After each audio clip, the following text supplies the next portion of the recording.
needed more training. Proving Grounds are a series of maps that we're adding in Borderlands 3 that let players just kind of go in, kill a bunch of stuff, get some loot, and get out. So each map is broke up into 3 sections and then capped off at the boss fight.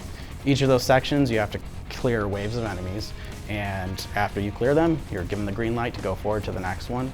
And then at the end, you beat the boss, and based on your time, you'll get extra reward at a special chest that's only found in the Proving Grounds. They're basically themed by the type of combat you're going to come across. So some of them are mixed up with different kinds of creatures, others are based on the different armies and enemies that you'll see across the game and kind of remixed into fun different ways.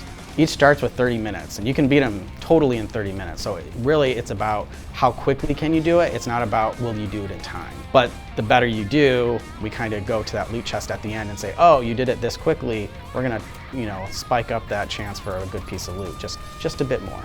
The combat itself is kind of randomized. That's kind of the Borderlands magic. Every time you play, you're gonna see something a little different. But going into it, you'll have a good idea of the types of enemies you're gonna see. So you can go in prepared, but you still gotta stay on your toes.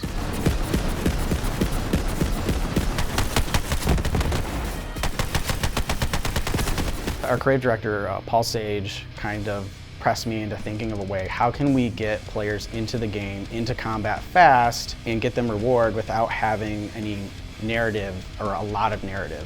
Sometimes you've got like 20 minutes and you just want to get in and kill some stuff, get some loot and get out. And this is really to kind of scratch that quick itch that you can just have your immediate reward. If you play well, you're going to get a better loot chest at the end, and you're incentivized to play well so that you can inch up that percentage chance of getting an orange or getting whatever kind of gear you're looking for. We like to let players play the game how they want, and that's still paramount to this set of maps. So you can go in by yourself, but obviously when you play in co-op, more badass enemies show up and they have better loot, and we do a little scaling too, that the harder the game is, the better reward, and that all still applies here. So what's great about Proving Grounds is you can totally go here at any time and the content does level to you. So you'll know 100% of the time when you go into these, you get a relative challenge. So it's not kind of like a pushover later. What's great about this is, if there's a particular type of combat you really enjoy, let's say you really like fighting the Maliwan army, you could go to the Proving Ground that features them and know that you're going to get to see the whole army in about 20 to 30 minutes and have a really fun combat, and it will be there from level the teens all the way to 50. All the loot that you get in these carries over to the main game because it's all part of the main game, and it's actually accessed through progress in the campaign. It's just a special set of maps that you can go and play at any time. You are timed, but it's really just about going quick. It's not about who did it the fastest.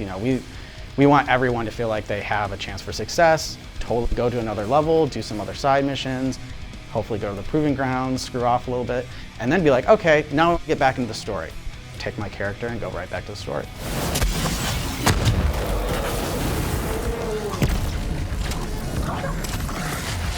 Glad to see the life back in you.